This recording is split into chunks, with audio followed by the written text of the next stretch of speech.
what is it about stories that are so amazing? The minute you say stories, you tend to go on a relax mode. Your brain somehow, puts up its feet and relaxes. So what is it about stories is something that I've been trying to figure out. And since we've been talking about products and memorable, what is it about stories that these stories have been coming down to us over hundreds and hundreds of years? So that was what I was looking at. And how about looking at stories as a product within itself? Is it possible to put information within a story? Is it possible to put crucial information within a story to be given to generations we have not seen? Do you think it's possible? So I've been looking at this subject. I've been researching this, and I have come across stories that have crucial information that our ancestors somehow coded, you could use that word, into a story, and has passed it down to us, and it has come down to us to this very day. And so I'm going to tell you about a ritual and a story that most of us would probably be doing it. We may or may not know the story behind it, but I will let you know that. So I think the most important thing about stories is the empathy. When somebody tells a story, we not only relax, but we start attending to the story. We are there with our mind, with our body. We respond to the story. We enter into this virtual world of story, if you may. So I believe that stories was one way of educating.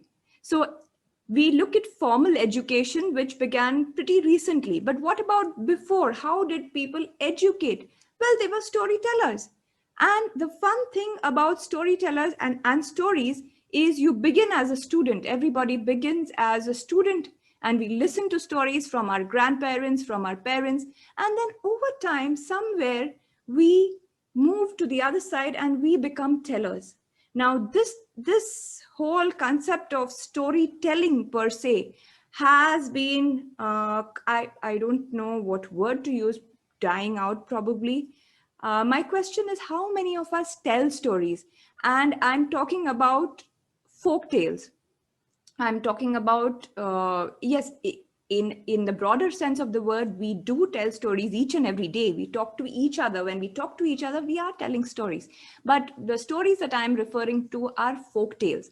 And folk tales was a big way in which our ancestors would educate the future generation. So classes would happen around a fire. Everybody was very relaxed. The fun thing was everybody wanted to attend that class. I mean, nobody would bunk a storytelling session, and you would be taught geography, you would be taught philosophy, you would be taught mathematics, you would be taught economics, everything through stories. And the fun thing about these stories are you remember them. They have revision, of course. Stories are told over and over and over again so that you revise them, just like we do in school. And the thing is, it just sits into our head. The good thing about these storytellers were they never took exams, so they never really questioned you. What did you learn right then and there? But they know that if it is told well, if it's told sufficient time, if you ponder over it, you will eventually get the message. So that was the beauty of stories. So if you come to think of it, when a child is born and a child grows up and the child is exploring life, so the child asks for water, asks for food, and when those bodily things are taken care of, what does the child ask? The child says, tell me a story. Why? Why does the child say, tell me a story? All of us want to listen to stories because the things that are told through a story, there's something in it that makes us get the message. We like listening to stories. It's not very taxing. It's not very burdensome for us.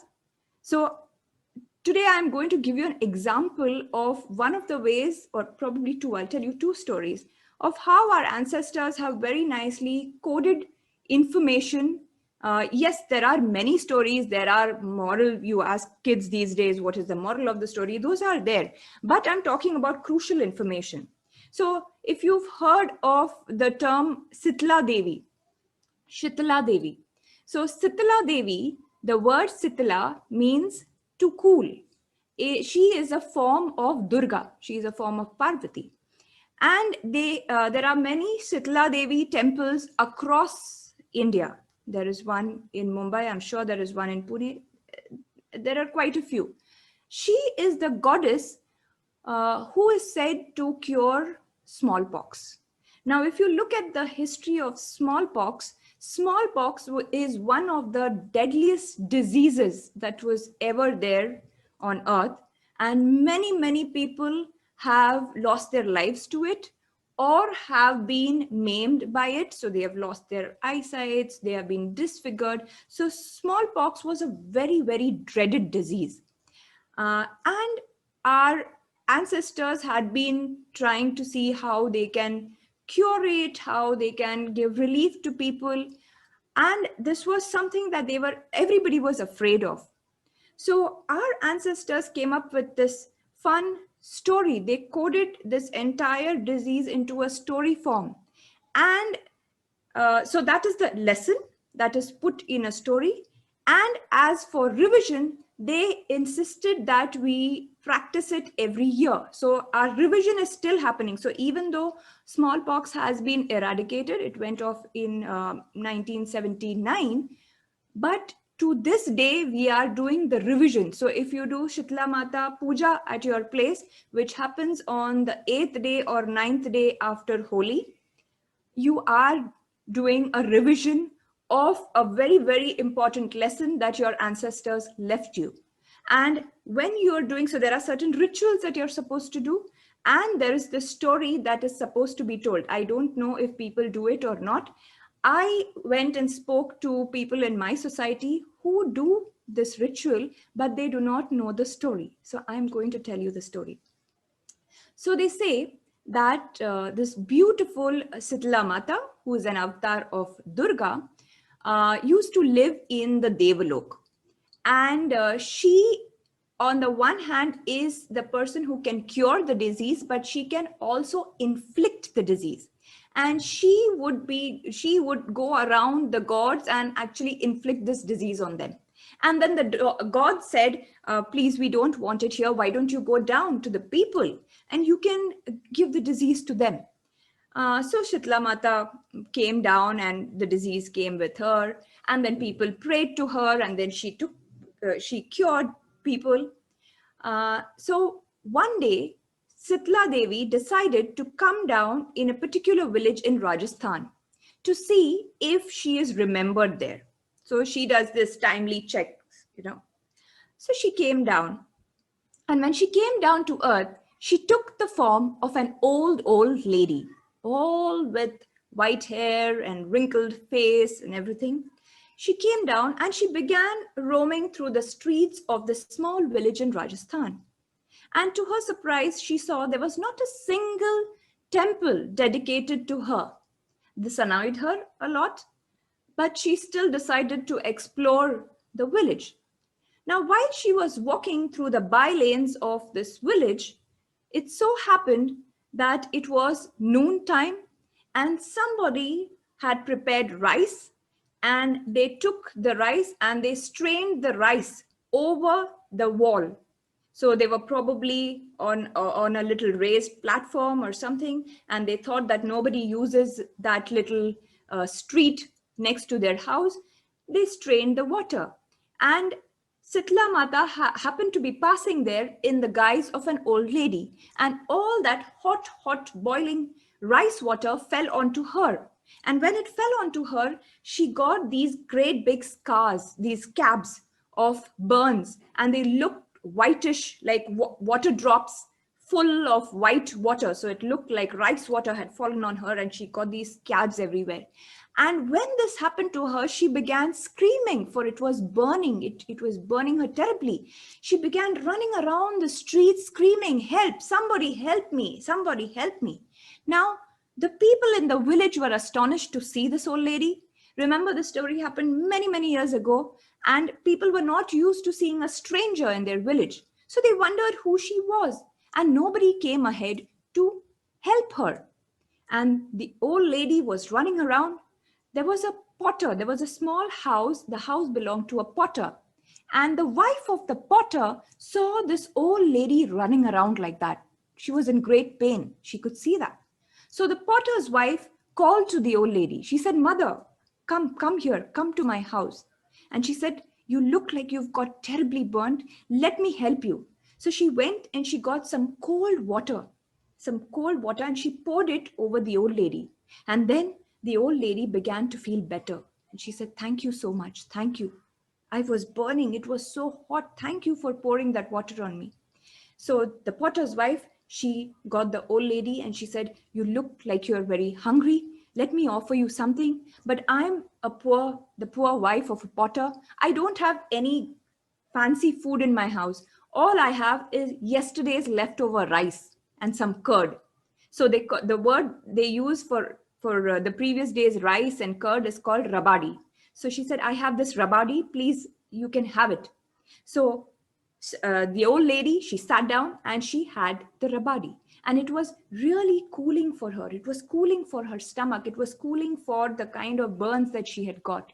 So she ate it happily. She was really, really happy with the potter's wife, and she said, "Thank you so much."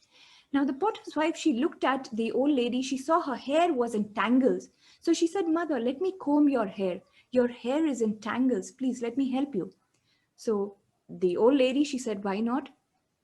The potter's wife got a comb and she began combing the old lady's hair. And when she reached to the back of the head of the old lady and she parted her hair, to her surprise, she saw an eye looking right at her. Now, this unnerved the potter's wife. She was afraid.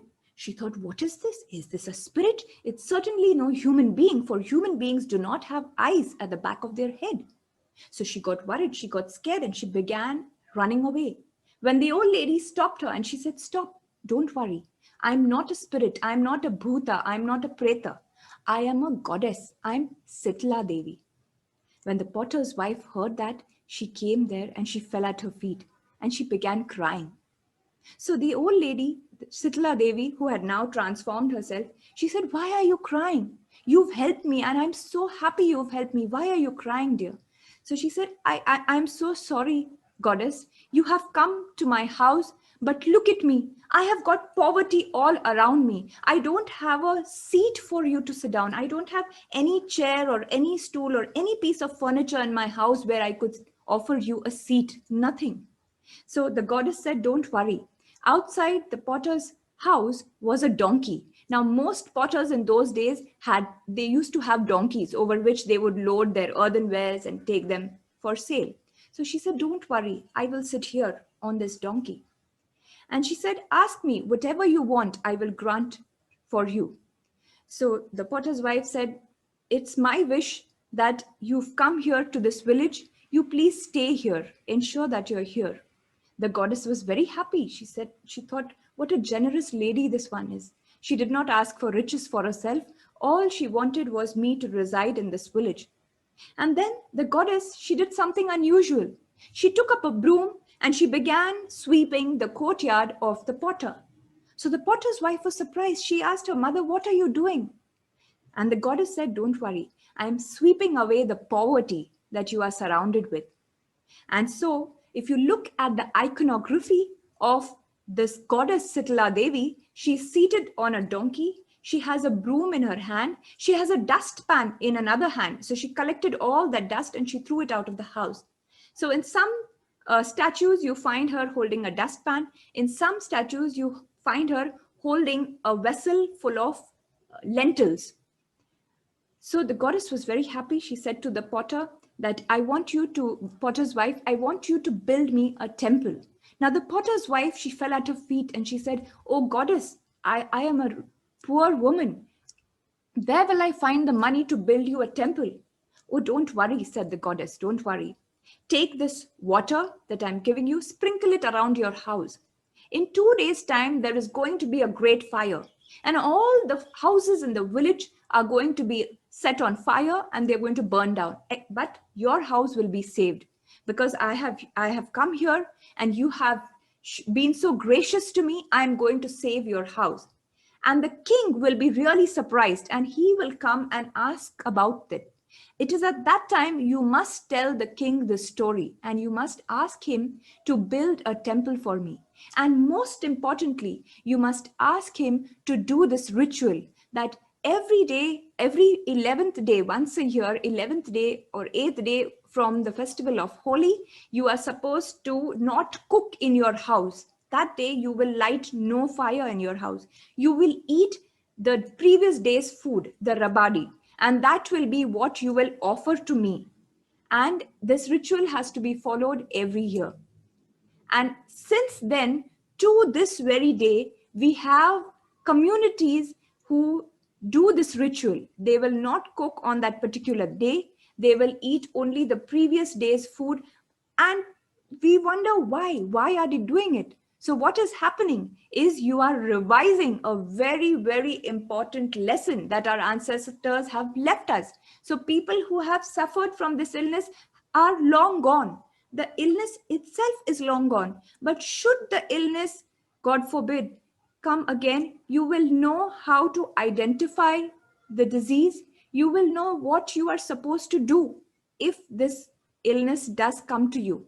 So what does the broom and the dustpan signify? It signifies that you need cleanliness around. In some versions, they ask, the goddess also holds a bunch of neem leaves. So neem is known for antibacterial properties, and neem has been known. So for Diwali, for Dashera, for festivals, one of the things along with mango leaves is we hang neem leaves. And marigold flowers, what are these? Mango leaves, marigold flowers, neem leaves, they're all antibacterial. And when the air comes into the house, they're supposed to carry all those good healing powers and come into the house. So this is one story which I thought was really, really nice, of how this crucial information was put into a story and is supposed to be narrated every year. So you follow a ritual, you have to do it. And once you do your revision, you know how you're supposed to take care of yourself. So this was a very beautiful story, I thought. Now, let me tell you another story from Maharashtra. So and again, it is another illustration of a story teaching you something. So amongst the people of Maharashtra, there is a belief that on the sixth day after the birth of the child, there is a goddess who is called Satwin. She is the goddess of fate. She visits the child and she is said to write down the fate of that child. So on the sixth day, there are certain rituals that are done. The child is given a bath, very nice clothes are put on the child, and everything is kept neat and clean for that entire day. There is a book and there is a pen that is kept wherever the ritual is done. And with the belief that the goddess will visit the child anytime, and they are hoping that she writes something nice for the child. Now, while this hope is there, there is also a story that is told that this goddess Satwin is actually just somebody who writes what has already been planned for us, for each one of us.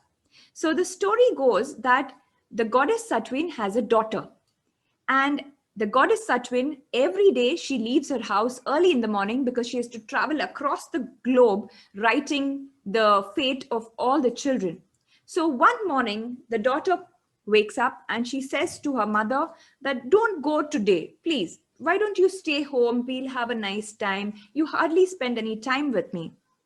And the goddess, she said, I'm sorry, but I can't afford to do that. You see, there are children born every day, and it is my duty. It is an obligation. I have to go and do my duty. I have to write their fate. And if I don't do it, there is nobody else who can do it. So the daughter got really angry with her. And she said, whoa, what is it about this thing? Why don't you tell me what is in my fate? If you know everybody's fate, I'm sure you would know it because you're writing people's fate. And the goddess, she said that I am not allowed to tell you what it is. But the daughter was insistent. She said, no, you please tell me. I want to know what is my fate. So the goddess Satwin, she said, I can tell you, but it will not be of any use. There is nothing you can do about it. What has been written, you have to it will pass and you have to go through it. But the daughter was very insistent. She argued a lot and she said, no, I want to know. So the goddess finally agreed. And she said, all right, it is written in your fate that you are going to marry your son. So the daughter, when she heard this, she was quite surprised. She was taken aback. She did not want to believe it. She said, how can this happen? It is incest. I cannot marry my son. Well, said the goddess Satwin, that is what is written. You insisted that I tell you, and I have told you. And now I must go to do my duty. And she left. Now the daughter, while her mother was going away, she said, just watch and see. I will ensure that this does not come to pass. And I will take precautions. And I'm going to leave this place and I'm going deep into the forest so that nobody sees me and I will not have any children. So the daughter of Satwin went into the forest and she lived there for many, many years. Well, it came to pass that after a few years, a forest dweller, a tribal man, happened to go to that part of the forest where the daughter of Satwin was living. She went there, they fell in love, and things happened. The man left, and after a couple of months, the daughter of the goddess Satwin, gave birth to a boy.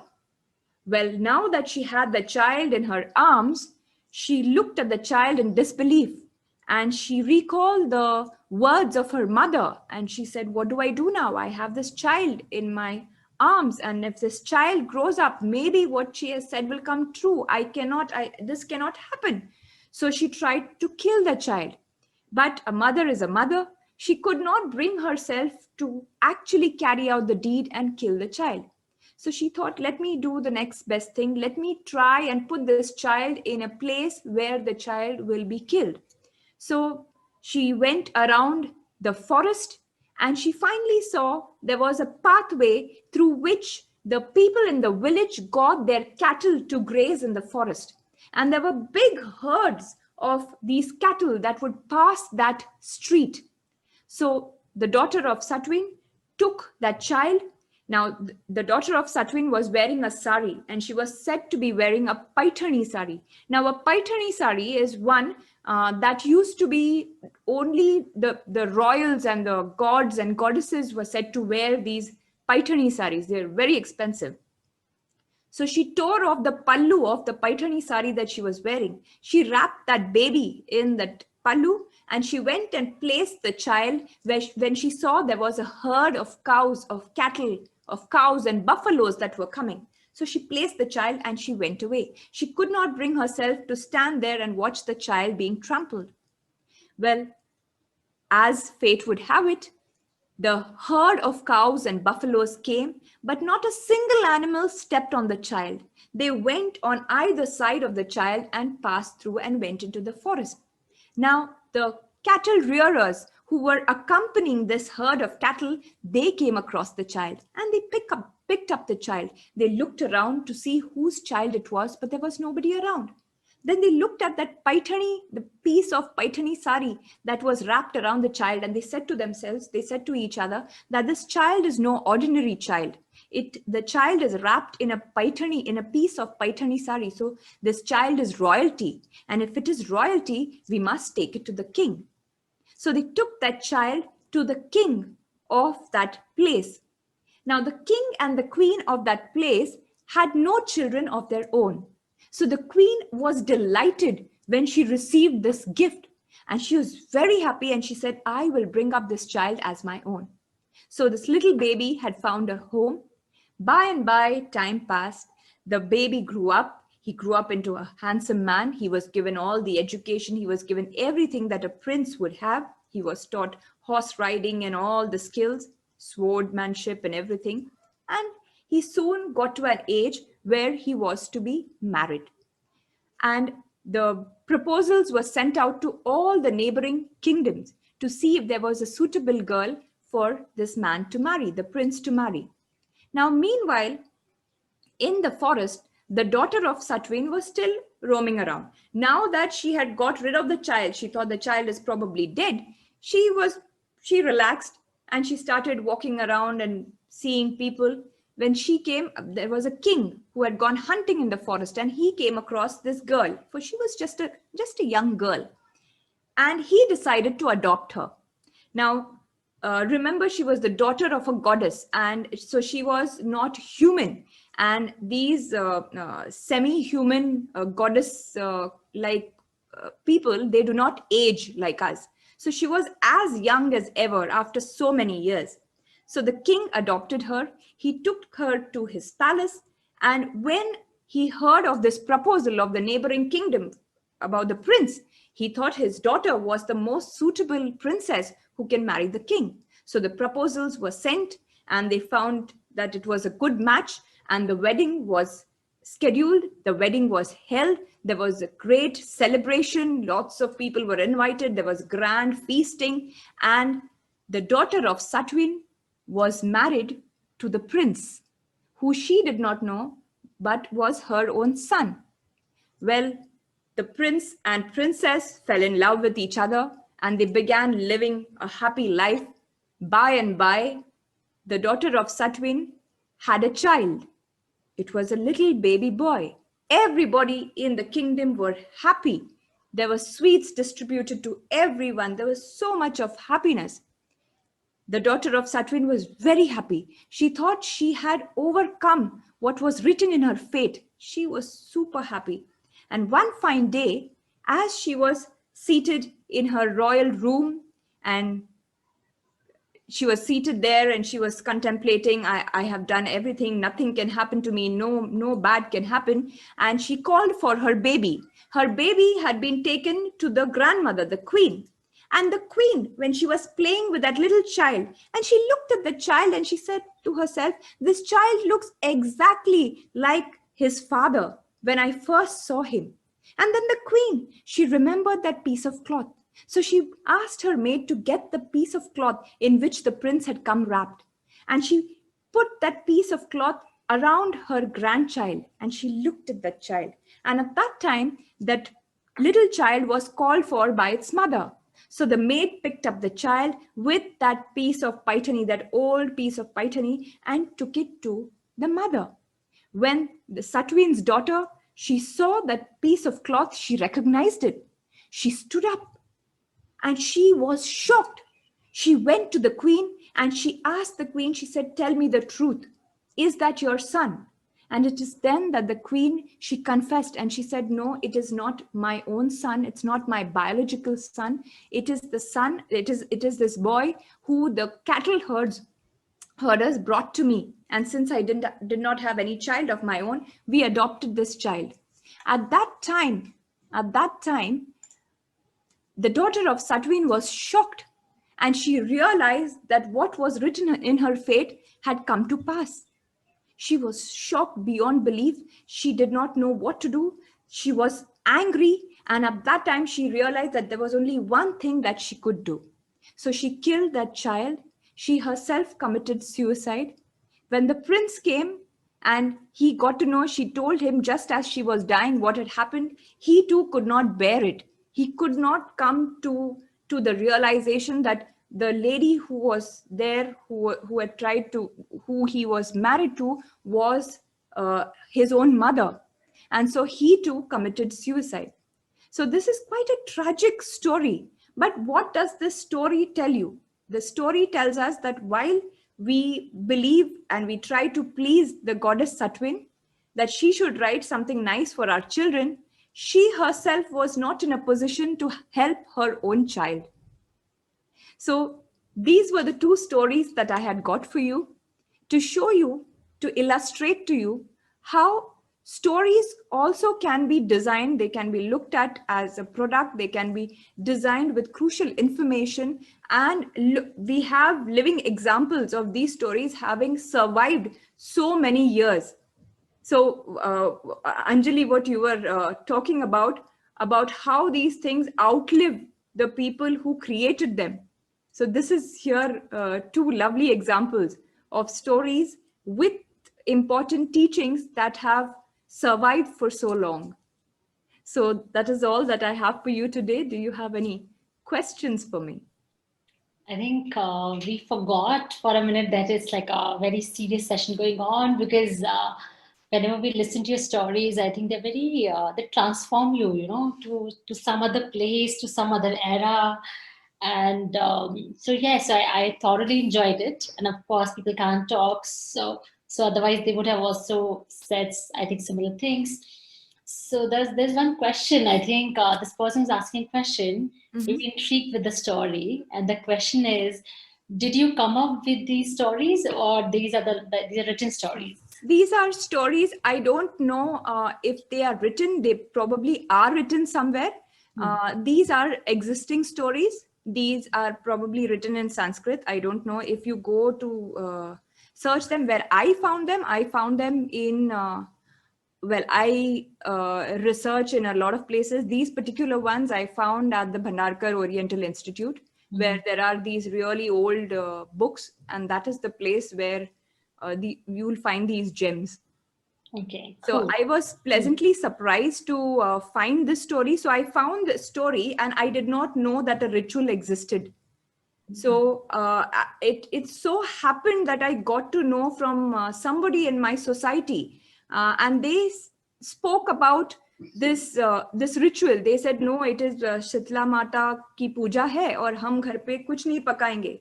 Hmm. So they were making preparations the previous day. They said, हमको सब कुछ आज 7 बजे के पहले ही पकाना होता है, क्योंकि कल we are not allowed to cook anything. So I said, why are you not? So she said, पता नहीं, है ऐसे, हम करते आ रहे हैं, हम पूजा करते हैं, और हमको प्रीवियस डे का फूड ही खाना होता है, और उसका ही भोग चढ़ता है.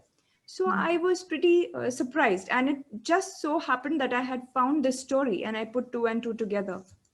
So Hmm. that so that's what's happened today. Somewhere, some grandmother somewhere or somebody stopped telling these stories, which were supposed to be told. Hmm.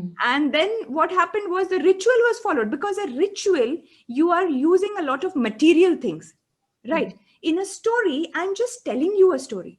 If I'm not there for whatever reason, that thing goes off with me.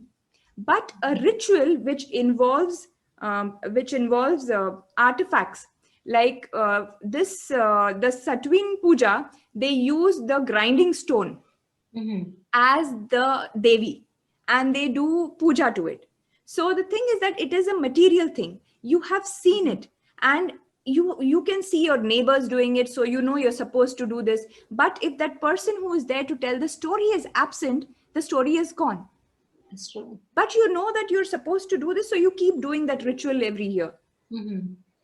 Yes, I think this Shitla Mata story I connect because I grew up in North India, and there was a lot of Shitla Mata puja is a big thing.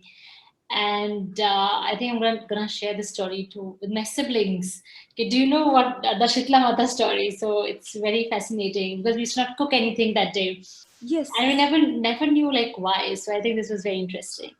Okay, so I think we have a few minutes. So one more question. Of course, people are curious about these stories, and they want to know if they want to learn about these stories. Is there any website? Is there any place they can go? Of course, guys, just so you know, Sherline, Dr. Sherline is a PhD holder from IIT Bombay. She is an avid reader, so she's going and searching these stories. So this Bhandarkar Institute, which she's talking about, it's not a very fancy place. Again, a lot of books. Probably somebody is going there who is very avid reader, so she's going and searching. But when she tells them with all this beautiful fairy lights and all her magic, they just come to life. So maybe just like a basic textual stories may not have that kind of power, I think, just text. But do you want to share some light on that? Because after listening to your stories, people do want to know if they want to read and refer. Is there anything So you can do? so I would say is a very important thing you need to do is you yourself need to read stories. You Stories are available everywhere on the website. Today you have the website. You've got stories from across the world, and my favorite are looking for folk tales Mhm. rather than fairy tales. I do fairy tales, but folk tales are the ones that educate. So what I'm talking about, this education system, I believe folk tales were our they are our natural school, if you want to use that term. So Mhm. every human being is born and they want to listen to stories. What are they doing? They're creating for themselves a library of experiences of other people. They may be factual or fiction, but it is an experience. And what happens to you when you hear this? You understand, you make sense, you come to terms of what's happening around you. You store that information, and should you be in a situation, in a similar situation, you know how to react to that situation. So my favorite example I give is the fox and the grape story.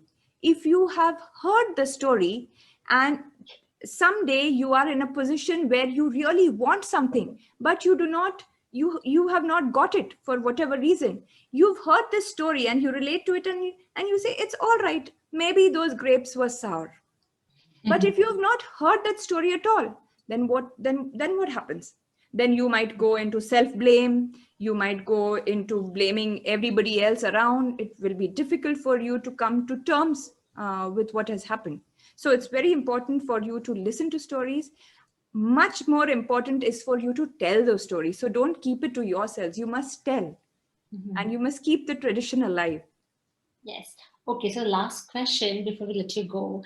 That question is coming from me being a researcher, and a lot of people on the group as well are people who are either designers, researchers, founders. So of course, this group is working in tech products mostly.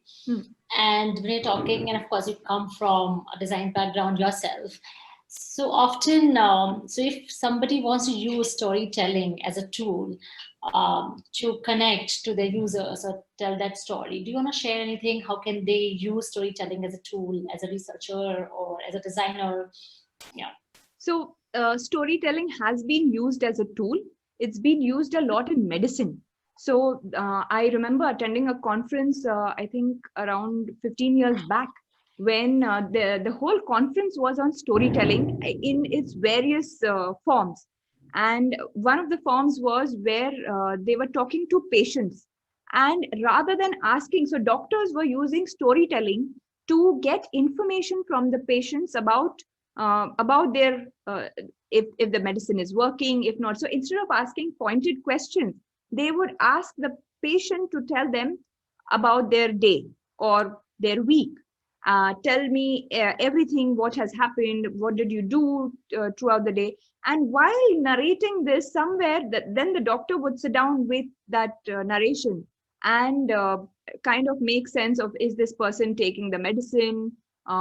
Because sometimes the patient might not tell you uh, or might not answer, or their answers to your pointed questions might not give you the reasoning to why something happened and why something did not. So they're using storytelling as a tool to get information from the patients. The other thing that storytelling tells you or teaches you is to listen, because these days we tend to talk a lot and we don't listen. But when we listen, and when somebody is telling a story, you keep listening to it again and again and again, and what happens is you get different layers of information. So initially it sounds like, okay, it's just telling us this. Then you listen to it a couple of more times, and then you unravel the other layers that are hidden below. Sometimes maybe just a word somewhere. So I think it's very important for, and you can use it in your research as well. All right, cool. So thank you so much. And we will anyways be sending an email out to all the attendees with that link to Kathanika so people can listen and watch and maybe attend other stories. If you have kids, then your kids can attend her sessions, the specially exclusive sessions, storytelling for children times. Yes. So thank you so much for coming and sharing the session and talk with us today and telling the stories. My pleasure.